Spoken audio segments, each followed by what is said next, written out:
Welcome to the Haven. We are very, very happy to have all of you here with us. I'm Sarah Acker. I lead marketing here at Human, and I'm just very grateful to be surrounded by these magnificent human beings this morning for this really important conversation. Obviously, everyone up and down the strip is talking about AI, and we will later. Shameless plug for our afternoon panel, but I'm really excited that we're kicking off the conversation with a more human subject. So I'm going to introduce my panelists. I will start with my fabulous co-host, Amanda DeVito, the CMO of Butler's Hill. Lashawnda Goffin, CEO of Colossus SSP. Ohri Goode, CMO of Index Exchange. Go, Lori. Priti, the CEO of Advertible. Zach Rosen, founder and principal of Supernova. We will do another plug for Supernova later, and the Fractional GM for Multilocal. So thank you all for being here. Amanda, first question is for you. Turning over, you're the creative genius behind the subject. So can you explain what is a FEMtor? Okay, so can someone get back to me on if I genuinely coined this phrase? Because if I did, I think I need to trademark it. But you should. I think we'll go with that. So I have had amazing mentors in my life, and there is no shade on mentors. But when I think about a mentor, when Amanda DeVito thinks about a mentor, it just feels a little bit traditional. I think a little bit from a hierarchy standpoint. And I don't feel like it connected with my lived experiences. So I've had amazing FEMtors. So it's not so much gender is a factor, but it is more the notion that women are so incredibly powerful. I wanted to name FEMtor to just add another layer of a lived experience, a different nuance. And then also this notion of, I cannot tell you how many times I still feel people say empowerment and use your voice. I'm like, I have a voice. I've had a voice. I feel empowered. I need access. I need you to get me in the room. I need you to say my name when I'm not in the room. I need you to fight for me. I need you to crawl for me. I need you to do shit for me. And that I think is the essence of FEMtor. But it's malleable. So if you have a better definition and we want to trademark that, you just let me know. Amazing. Thank you. Okay, for the rest of the group, how do you all think about FEMtorship? What separates FEMtorship from a traditional mentor? And what has been your experience with this subject as you've come up in your careers? So Zach, maybe we'll start with you. Sure. I think for me, I've never really had somebody I've looked at throughout my career as a mentor. I think a lot about this idea of micro moments, which we talked about in our prep call. Where are there opportunities that come up at an event, in passing in the hallway at the office, where an opportunity is acknowledged and somebody identifies that and they can connect you to someone in that moment, or recommend an idea for you, or kind of challenge you to think about something differently. And it's just this micro moment. It can be 2 seconds, it can be 2 minutes, it can be a 30-minute meeting, but that can be really impactful and kind of change the course of decisions and success or access. And so for me, I think a lot about people who have done that for me in my career, and then I think about how I can kind of incorporate that into what I'm practicing in my day-to-day.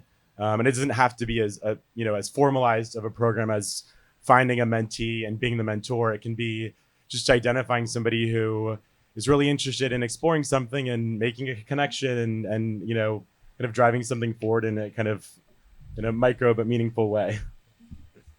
Who else wants to take them? Okay, I'll go.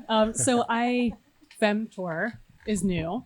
I think it's most akin to sponsorship. What I think about is mentorship versus sponsorship.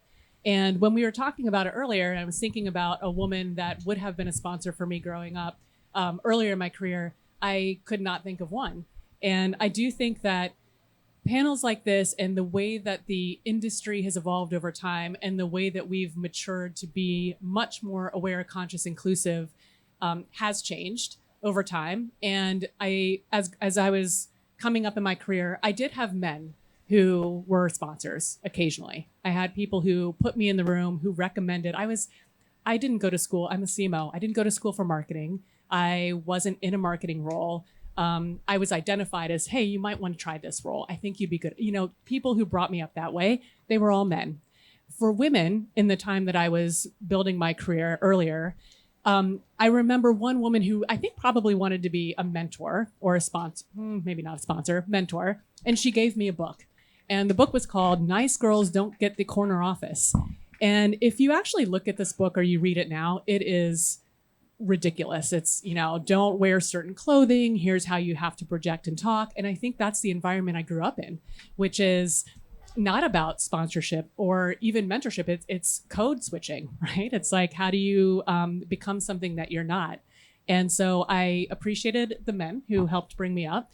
And as someone who has evolved in my career, it is now more important than ever to be that person for other people. And that's not something that I had access to before, but I think it's incredibly important in our responsibility now to develop the people around us, and not just that, but to put them into the rooms, to talk about them when they're not there, and to fight for them in ways that we didn't get the opportunity to. Lashawnda, Priti, what do you guys think? I've been incredibly fortunate to have some amazing women leaders in the course of my career.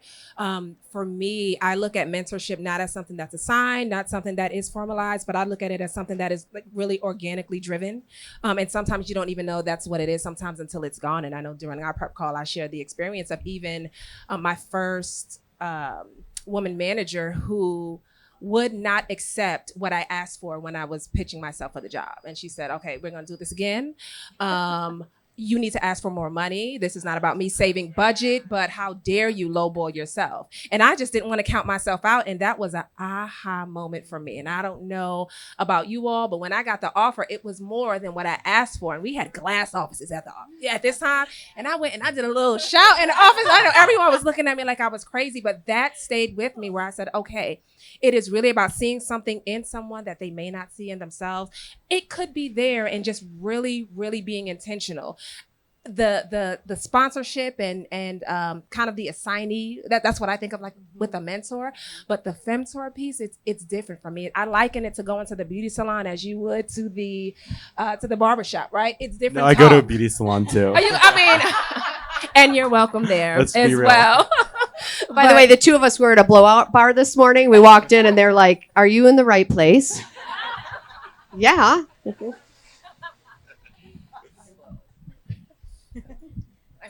I did go to the blowout bar this morning. Your blowout also looks amazing. Thanks. So I was thinking about this a lot, and similar to Lori, I could not identify women that I was raised with or grew up with in my career that I could look at and say mentored me in any way. I think, when we were growing up, we're likely around the same age. I mean, toxic masculine energy was the way to move up the career ladder. And I very much didn't identify with the don't talk about your travels, don't wear nice clothes, don't do these things because people are going to be jealous, or you won't get the promotion or the raise because you're bragging. And to me, it felt so inauthentic. And the men around me were authentic and very much gave me those opportunities to, hey, try this, take on this role, do this. And those were the sponsors that I had. But at this moment in my life, I'm in a very different position. And I would say that, you would think that, oh, you're grown up, you are in a senior level position, you don't really need that anymore. I think more than ever, I need it now because the field is different. The doors I'm entering are far more male dominated now. And I think for me, it's even harder to understand and enter those rooms, or even to be discussed or to be brought up. And when I am, it's, oh, she's the cute girl that sits on the women's panels. And in my mind, there's I think women approach ad tech and these topics differently. In my mind, what I do as a job is table stakes. So let's have conversations that move our community forward. So I'm looking for that kinship around me, and it still is kind of a bro club. So how do we find ways now to open doors for each other in a different way as we as we continue to go up the career ladder, because it's not just for people that are younger. And I agree, we should be opening those doors for others. And I was on a Gen Z panel a few weeks ago, not the Gen Z. I was the contrast generation. But, you know, they were like, oh, we have great female leaders. And I'm like, yeah, because we didn't. And so I really hope that we've made a difference. But at the same time, it's still a struggle. And I think that we still have to lean on each other, especially as we grow and move up the career ladder, because it's getting harder. I like to use the phrase opening doors because the next question is unfortunately about closing them. We've all, I know, in our careers experienced times where there were women in leadership gatekeeping with, you know, scarcity mentality that they were closing the door behind them. And it felt like in moments you were being actively blocked from something or left out of something. Can y'all talk a little bit about that? Because I know that's something that we went quite long on this question on the call. So I have had women in my life, sadly, that have shut doors versus opening them for me. And when that happened, I immediately internalized my problem, my issue, massive imposter syndrome.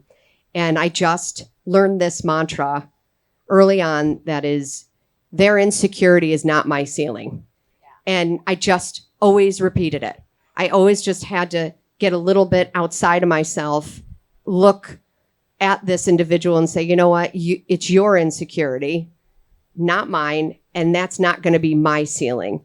And it was just a little kind of a nod and something that I just needed to do. And the more I did that and the more I internalized it, because, you know, our body listens to our mind listens to our body, and those things, those words stick on you.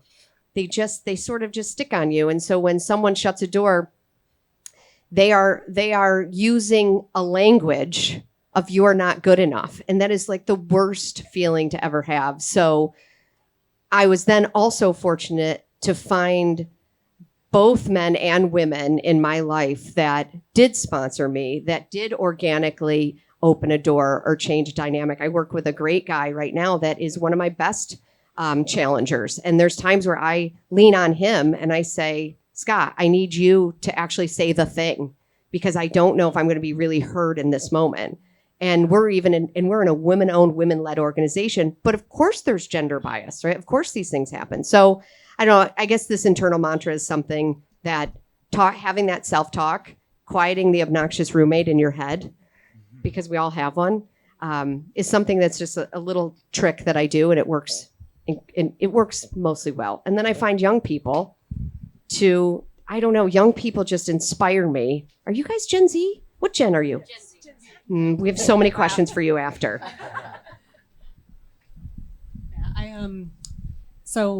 Similarly, I guess when we think about the threat or people providing or closing doors in front of you, it's usually because there's a scarcity of access or a scarcity of a seat at the table. And I think, you know, again, kind of generationally, this is intertwined, I suppose, but generationally, the seats were fewer for women growing up in the industry. And so maybe you apply that to say that there's only one seat for a woman at this table, or, you know, and maybe you think that has to be you.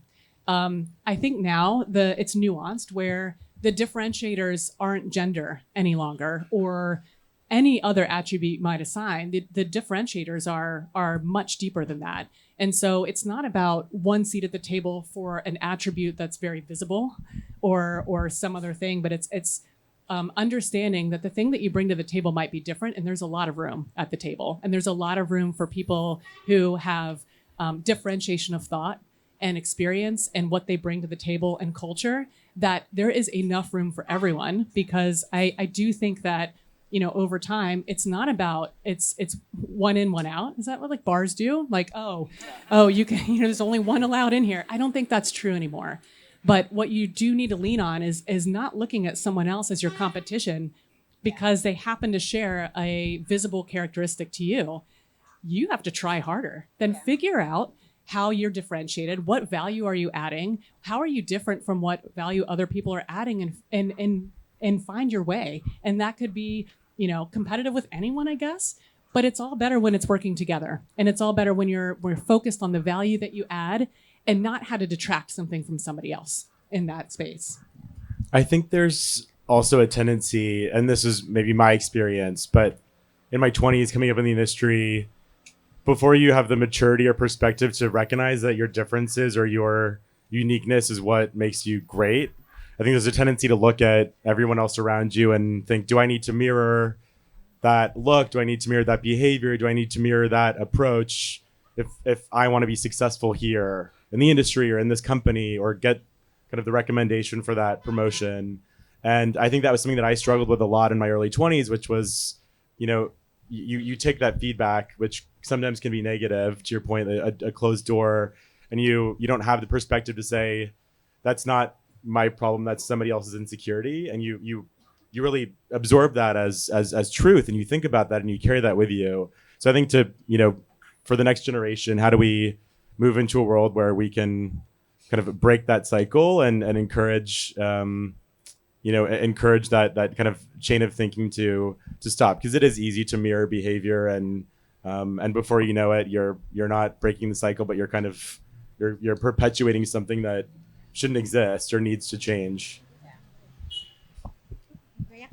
I think for me, there was a very distinct period where I was in a marketing role, and I led one of the marketing groups, and there were two other women also leading marketing teams.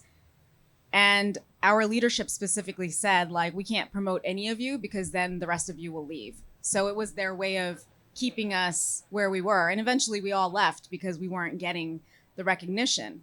But in doing that, it created this unnecessary tension between us when we should have been supporting each other.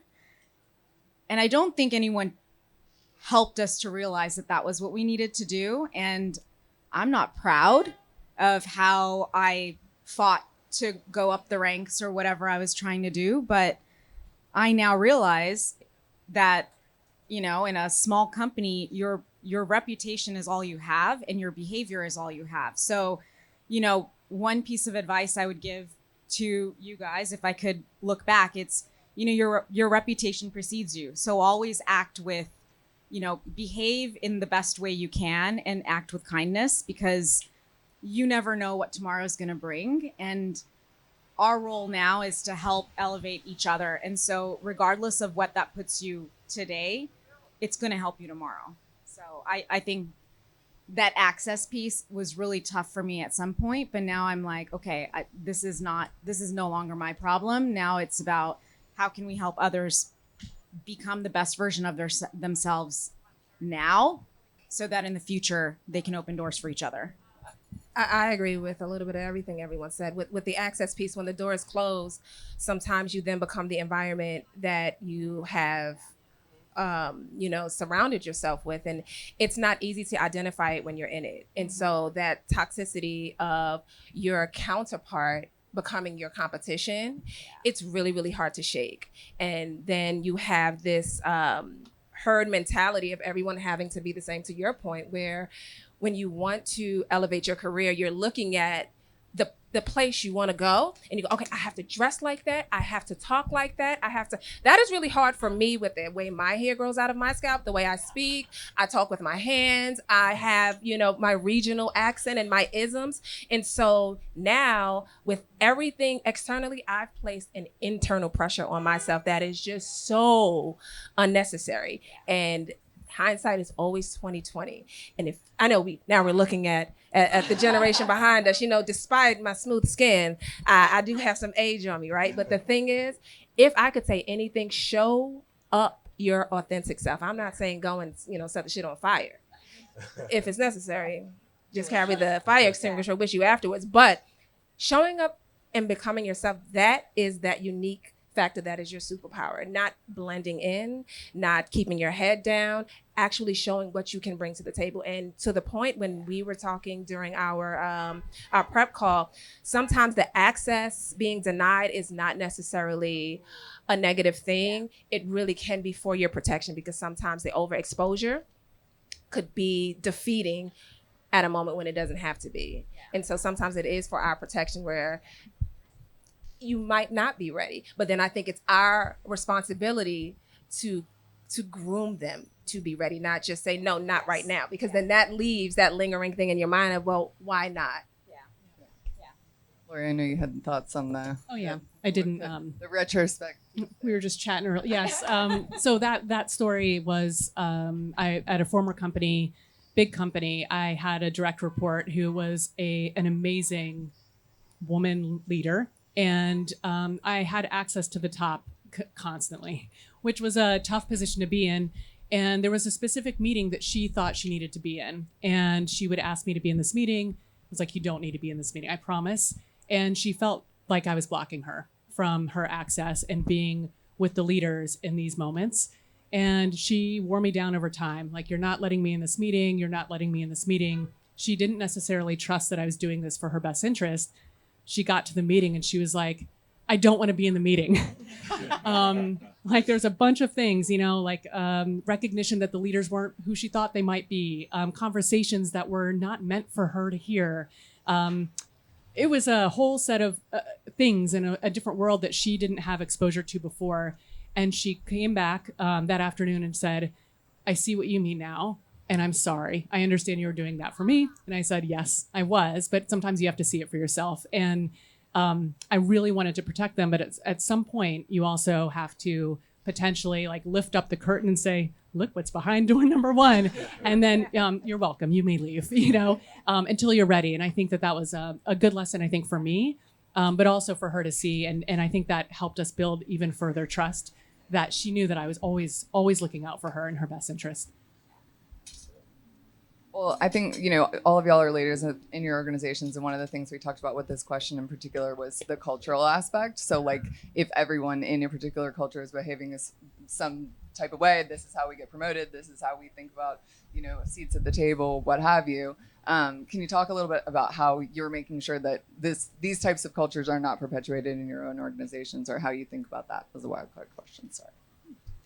So I've always felt that the definition of culture is growing your spirit through your work in a professional setting, right? And spirit is bringing your whole self to work, bringing all your lived experiences. But the only way to get the best out of you is, and what's interesting is we always talk about it at Butler Tail, bring your whole self to work. But here's the balance of that. At the core, the only way anyone is going to share their story, and that you have the right to earn the right to hear their story, will be baseline psychological trust. Because if you do not feel safe and you don't feel like you have that, anything with culture, with values on the wall, or things in performance appraisals, you can formalize it all day long, but if you don't fundamentally have psychological safety and trust, which many times can feel very organically, it's like, how do you create that kind of a culture where you can formalize it around that as an essence? And I think that's where you're seeing values, and this is how we behave. This is how we show up. This is what inclusivity looks like. This is what belonging looks like. And being able to formalize aspects of that, but also balance, not over producing it, if you will, because a lot of it is what you're hearing it from here, very organic conversations and situations. And so I always say, look, these poor two women are like, I did not sign up for this. But I will say, when you go for a job, and if they start telling you like all these perks, dog days and which we do, and like we drink on St. Patrick's Day, which we do. But I will tell you, I've never had anyone stay because of these perks, but I've had plenty of people leave because they didn't feel great with their manager, or they didn't feel seen, they didn't feel heard. And that's so internalize that as you start searching on your path. And then also always ask for more money. I think psychological safety, which is the kind of root of what we're talking about, it translates to the output of work too, right? Psychological safety creates innovation. It creates great creative product. I think we've all been in organizations or in a room where you feel fearful of asking the wrong question, or fearful to ask a question, or afraid of making a mistake or failing, even if there's if it's you know, kind of innocuous and there's like a learning opportunity in that moment. And I think, you know, if there's not a safety of being able to be a little bit vulnerable and understand that we're all learning and approaching something new together, especially in this industry when we have evolutions every 6 months or less, you know, it impacts the output too. So it's bad for business as well. And I think for me personally, there are opportunities that I can kind of tie directly to career milestones or success where somebody really pushed me to kind of take on something that in the moment I couldn't really wrap my head around. I was kind of committing yes to something that I couldn't fully understand it, and it felt a little scary. But to have that psychological safety, to have that relationship and that trust in the moment, I felt supported in taking that risk and in kind of taking that leap of faith, because I knew that, you know, there were people around me who were kind of a safety net are there to support me and lift me up. Without that, it's impossible. I think when you talk about the culture of an organization, it's not an easy thing to curate, because sometimes I got politely checked. I was politely checked during an interview process because I was really, really proud of the culture that we had created. My team and everyone that I work with, they know I said, we see people first. Like, I'm glad this is happening at the Human Haven, because I always say we are humans first. You are not the company. The company is comprised of all of us, right? So we determine what that thing is. And so it's not for you to come and assimilate to what's happening, but you still say, I don't want you to come and disrupt what we have. So in an interview process, I once asked, this is the type of culture we have here. Like, it's very family oriented. Like, we truly like each other as people.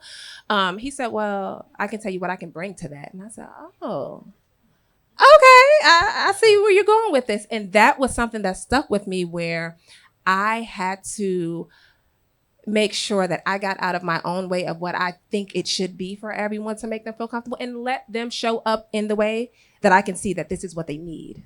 So that's so fun. So we had a culture crew, and on the culture crew, everybody looked and acted the same.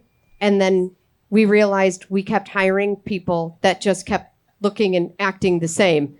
And we realized, oh my God, we can't have a culture. Like, this is not what we want. This is a total miss. And it was someone that challenged us and said, by the way, the culture crew, and you had a camp that loved it. The ones that looked and acted the same. And then you had a camp that was like, what the hell was that?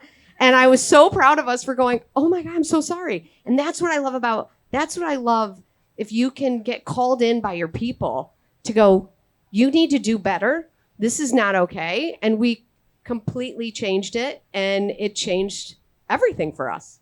That also completely goes back to the trust and psychological safety to be able to tell your leadership, you missed this one. They have no problems telling Amanda DeVito, like, you did this wrong. You said this wrong. I don't like your pants. I'm like, what? Why? These are great. Okay, thanks for sharing. I think it all comes back down to your values. And I think one of the most important things to do as you're entering a company, before you interview for a job, before you start a company, sit down and reflect and understand what matters to you and what you stand for as an individual. And then identify places that align with that. Because if you're working with people that are naturally misaligned with what you believe in, you're going to struggle and you're going to fail. You're not going to change that. The core of who you are is who you are. It doesn't change. You evolve, but you don't become a different person overnight. And so I think having the understanding for yourself of what your values are is probably the most important thing. And I've worked in large companies where we had values on the walls, and it's like, oh, that's cool. We're customer obsessed. You know what? When you have nothing else and you're starting a company, all you have is your values. And so that's when it becomes very, very important to understand what you believe in. And I don't think I really got that until 2 years ago. And that's when I really understood what culture was, because, as a team of 2 or 4, it's you. And you show up whether you're ready to or not. And knowing what you stand for becomes your platform. Well, and while we're giving advice, I think there's a happy medium here. There's coming into an organization knowing that you have something to bring and something to add. And it's also just really hard to change culture. So, if you find yourself in a place that isn't a good fit, there's, you can move on. All right. So we're here, in the midst of Cannes. There's a lot of places everyone could be. This is obviously a super important conversation. How do we keep it going? Like, what does FEMtorship look like? Are we talking about formal programs? Is this a water cooler moment like Zach mentioned? Like, what does this look like? Who wants to go first? Wow, nomination. I was being reflective. Did you see me thinking Very pensive. What? It's a good, heavy question. It's a good heavy question. What does it look like in the future? I don't know if it's I don't know that Access is a formalized program. I think you can have formalized mentorship programs that connect people that want to learn specific behaviors and skill sets from other people. And I've seen that done very well at scale. That involves a lot of people. But I do think knowing that you have agency, knowing that you have power to be the person for someone else, to be that FEMtor to somebody else, and it does not matter what level you are in the organization, you can find the people, that need your help, that are talented, that you want to develop and to grow into, and find the opportunities for them on their behalf. The other thing is, if you are in a position where you could be FEMtored, no matter your level, I think it's also declaring what you want, and declaring to the right people what you need. Because if you don't declare, I have intentions for this, or this is where I'd like to go, it's harder to help. It's harder to find those opportunities for you. And so find the people that you think would give you the right access, and do not be afraid to follow them down the street and ask them for a selfie. Right, Amanda DeVito? Not that happened to her last night, but No, find the people and ask that's them an for what you excellent want. segue, Lori. I'd like Amanda to go next. Find the people. Find the and people. Don't be afraid to ask. So here's since she brought it up, so here's what Access, I think, like, this is a micro moment. So I had the pleasure of chasing Jamie Lee Curtis practically down the street, and she was so loving. That's another story. We'll stay after for mimosas on that one. I think I was loving, Yeah, I was gonna and say, she was loving enough to put up with whatever was happening with me in that moment. And I think I'm pretty cool and extroverted, and then I meet a famous person, and I sound the literal most uncool person on the planet. I go, Halloween. Freaky Friday. Anyway, I digress. My point is, so there was about 4 other women there, and Roger Federer was there. Handsome devil, says the lesbian. And then there were the Travis boys, the Travis and Jason Kelsey. Okay, also crappy at sports. Interesting. We'll talk about that one after. So my point is, these women wanted to get close to all these pictures, and they were so shy, and they're like, no, I don't know, I don't want to. And I lovingly grabbed arms, and I go, hi, Roger, I'm Amanda. She wants a picture with you. She's such a fangirl. Would you mind doing that? I know that sounds so cheesy and like a really ridiculous point, but that in that moment, and I thought about this panel, it's doing things like that. It's helping people have actual access, and then it's helping people access the potential in their brain.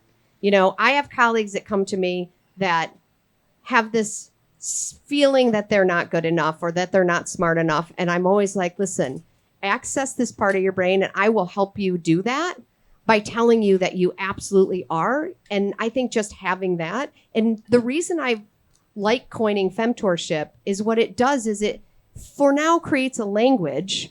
I think the evolution could be themtorship. Let's jot that down. With this deeper intersectionality where it just transcends and goes into experiences and connections. And instead of just, how do I maybe get this job? Because I think as AI is going to basically take over a lot of things, connections and the way that we grow each other and push each other forward is just going to profoundly be the reason we all survive. But I think FEMtorship, naming it and creating something and going up to people and saying, hey, FEMtorship, it's about access. It's about just naming it and talking about it, I think gives you permission to do the thing. Whether it's even trademarked or real, it just was a reason to start to change your narrative. And that was really the impetus for it. So I don't think I answered your question, but Jamie Lee Curtis thinks I'm cool. We all do. Everybody needs an Amanda. Yes, absolutely. Are we all going down the line? Yeah. All right. I think that the best way to keep it going is to authentically show up as yourself in every way, because when you do that, you give everyone else permission to be themselves as well. And that will open up conversations naturally. And I think it should be something natural, not formalized. And when you thrive, people are going to come and ask you questions naturally. And then you're going to create the conversation. And that's how I think it's going to keep happening. It's going to happen one person at a time when we all can just get out of our own ways and feel safe and secure and be who we are.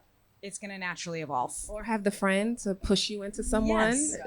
whatever way. Yeah. I don't think it's formalized. I do think it's very organic. I think it's natural. I think it requires human, in person, some kind of touch. That way it's not a box, it's not a form, it's not a matching system that says you need to meet with this person once a month, whatever way, and that's the checkpoint. It also requires intentionality of thinking beyond yourself. I mean, I remember seeing a post from a young lady I met at an event, and she was having such a hard time. She said, I graduated a year ago. I can't find a job. I'm really thinking about giving up. I said, I know nothing about and I DM'd her, didn't really know in real life, but I said, I know nothing about your industry and I don't know how I can help, but here's my number. Tell me, and then I might know someone somewhere. That's it. And that's the thing, right? Not being afraid to just try and figure out what you don't know either to help someone else. I think it's also important to seek community, and if you can't find that community, to try as hard as you can to build it. And it can be small, it can be big, it can be something in between. We've assembled a community here today. I think you guys could have chosen to be anywhere on the Quizette today, and you're here for this reason. So we've assembled a mini micro moment here, and I think this is going to foster dialogue and connection.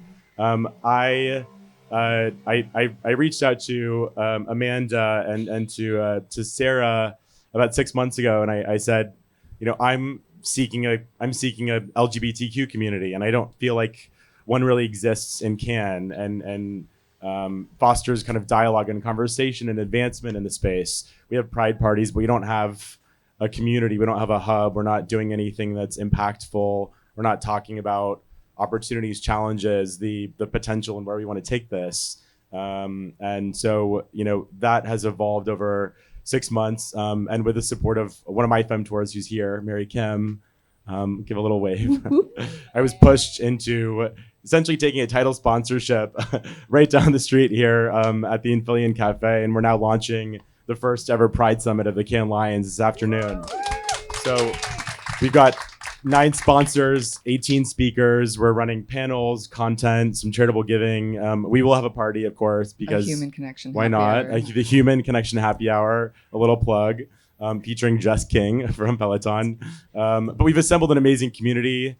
I think it was an experiment, and we're like vastly oversubscribed. And so I think what we'll see today, hopefully, is that there's a gap, and where we can fill this in a moment, and it doesn't solve every problem. It doesn't reach the community of anyone who's not kind of privileged to be here at Cannes, but it starts a new conversation, and it starts the dialogue, and we can kind of take that in a million different directions when we get back to our respective cities. So I think that's another example, and Priti, you've done this as well with your efforts in supporting women and leaders. So I think there's amazing, work out there now in organizations that are creating moments and creating community, and seek those out. And I think that almost becomes the new evolution of FEMtorship or mentorship. There's a book I love called Give and Take, and it's basically the business case for being a good person, like rising via groundswell versus stepping on people. And I'm just, for y'all starting these businesses, like your magic and the love that everyone in the industry feels for y'all. Like this is why everyone is, coming to y'all. And I think that's like what we're creating, why we do this panel every year, because it's just like, yes, we're helping, we're meeting new folks, but it's just coming together and also hanging out with your friends.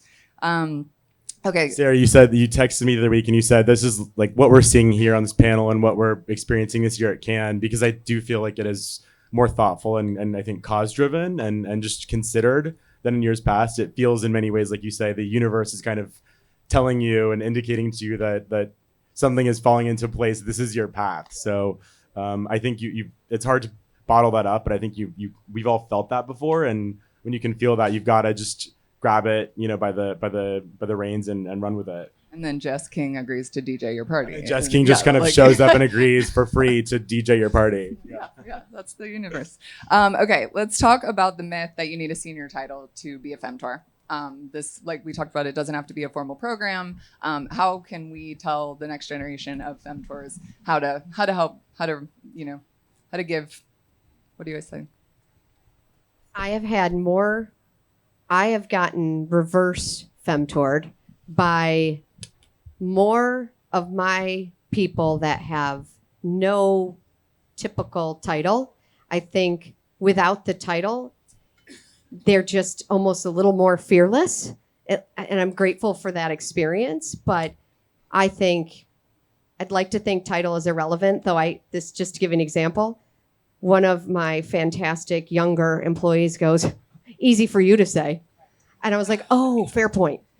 Fair point, right? So, but I do think I'd like to assume title doesn't matter. But of course, we're still a lot of hierarchy. Of course, it's matters, and especially matters if you don't have it. But I think what matters more is that the people with the titles, there's more pressure, rightfully so, on us to make sure that we're modeling the way. We are showcasing what it should be to show up, what it looks like to give access, to just in real time be an example so they feel a little bit more comfortable to come to all of us regardless of title. I tend to have a lot of people come to me and sometimes will say, I didn't want to go to so-and-so and I didn't want to, and it's such a privilege to have that opportunity. And I always ask, why not? And a lot of times it's just comfort or they're scared or they don't know what questions. So just coaching them and say, no, let me tell you, this person is fantastic. Here's how you would approach it. And again, it's those micro moments. And I think that's really important. But again, like I said, I don't think title matters. But if you told me when I didn't have the title, of course I would say title is a factor. I wish it wasn't, but I think at times it definitely is. I think it's important when you do have the title to create a persona that says you can approach me. I've been told sometimes, oh, what's wrong? I'm like, I wasn't smiling. I thought I was. I feel great. But you have to also be inviting. You also have to set the tone around you so people want to enter your space. And so being conscious of that is truly an important piece of it. And then also without the title, I think it's all great for us to remember that, I won't go there. I'll just say out of the mouth of babes, right? So you can learn from anyone. And I think it's important to realize it's not always important to be the smartest person in the room. Because like you said, you can grow and you can learn. It happens every direction. And so just making sure that you're setting a atmosphere that is welcoming to other folks and then also being open, not to only give, but to receive. I think mentorship feels almost just in the definition like a little hierarchical. And I think a good mentorship or FEMtorship is more about like walking kind of alongside somebody and supporting them as a friend. And acknowledging that there's learnings that can happen on both sides, right? It's like bi-directional. It's not kind of top down. And I think that's something that I try to think about, when I'm in a situation, in a leadership situation, which is what can I learn from my team? What can I learn from the people that I'm working with? Because we're all in this together. And so I think that's, you're more successful and it's more fun. You build culture that way. So I think that's a big part of it too. Learning. Yeah, I was going to say, I think naturally the younger generations have grown up with access to different technologies, different ways of thinking, different experiences. And as much as we've had maybe 15 years of more life, they've had access in much more critical ways. And so I find myself learning more efficient ways of thinking or more natural ways of talking or being authentic from them because their experience is naturally different. So I 100% think there's so much to learn from everyone around you, but to be open, to be welcoming, and to be accessible to have those conversations, whether you're younger, you're older. I have nieces that are anywhere from 8 years old to 26 years old. And, you know, they teach me stuff every day. And, you know, I think that it goes both ways. And we're lucky to have those teachers because we wouldn't be able to learn as fast as they did in some of the ways that they have. So it's definitely. Well, I think we have a little bit more time. Do we have any audience questions for any of our panelists?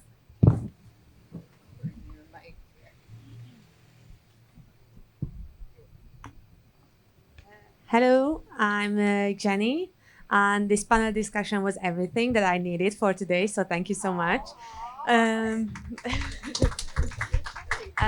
would have a question regarding like FEMtorship, because I really want to have a mentor, but sometimes I feel, so I have my own agency. We are doing this with Reka. We are the two co-founders, and this journey is quite overwhelming. And I really want to work with someone who is not really like ahead of our journey, but not too far away. But sometimes when I'm connecting with other like female founders, I feel that that we are thinking each other as competitors, and like somehow the market is not too big for both of us. So that's why I don't know how to have a mentor who can help me, but also don't feel the threat of me, because we have like, honestly, we have big potential on the market because we are working with big companies such as Uber, Forbes. So we are growing in a fast pace, but I want to have those. So I want to like shorten my learning curve with this kind of mentorship. So what would you suggest me to, how can I find someone? So link in with me, and we will get on a phone call, and then we'll figure out, based on my network, some of the other networks of these folks, we'll make sure we kind of matchmake someone with you that can help you just think a little bit ahead. And I say this because our two founders, who are no longer part of our agency but are so amazing, and I could pick up the phone and call them, but they did this. They did exactly what you're trying to do, and I watched it in real time, where they would say, listen, what do I do? When do I invest? What does it look like? And they had so many great people surrounding them. It took them a minute to find the right people, but once they did, it was a game changer.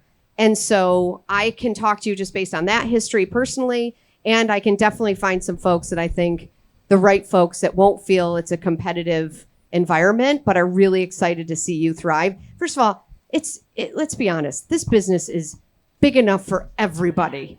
You know, there's plenty of business out there. The last thing we need is to feel like in this competitive environment. So between this group, our action item for you will be that I will connect with you, and then we'll figure out your plan on who you're going to connect with. Who else has requests? Well, I was going to say, and as a founder, I also understand the roller coaster of emotions that you're experiencing. So it's very real. And I see you and I feel you. Please link LinkedIn with me as well. And, you know, I found community in a few different ways. I have a founders group that I talk to every week. I have communities that I participate in. And, you know, I think that there's a lot of different ways. I have advisors, and the advisors I have very intentionally chosen are people that can walk alongside me and help me very much in action every day. And I think those are very important relationships to have as a founder as well. So I think one other thing I would add is that I don't know that you necessarily have to think about it as talking with other people in the exact same position, in the exact same space and industry. Think about the things that you really want to learn along the journey and where you might have gaps or might not be able to see around corners. And you can try to find the people who aren't necessarily competitive that can help teach you those skills in unconventional ways. Yeah, I did that. So You tried that. We had a startup together, and we had. Sorry. Previously, we had a startup together. We built that for 4 years, and we had many mentors.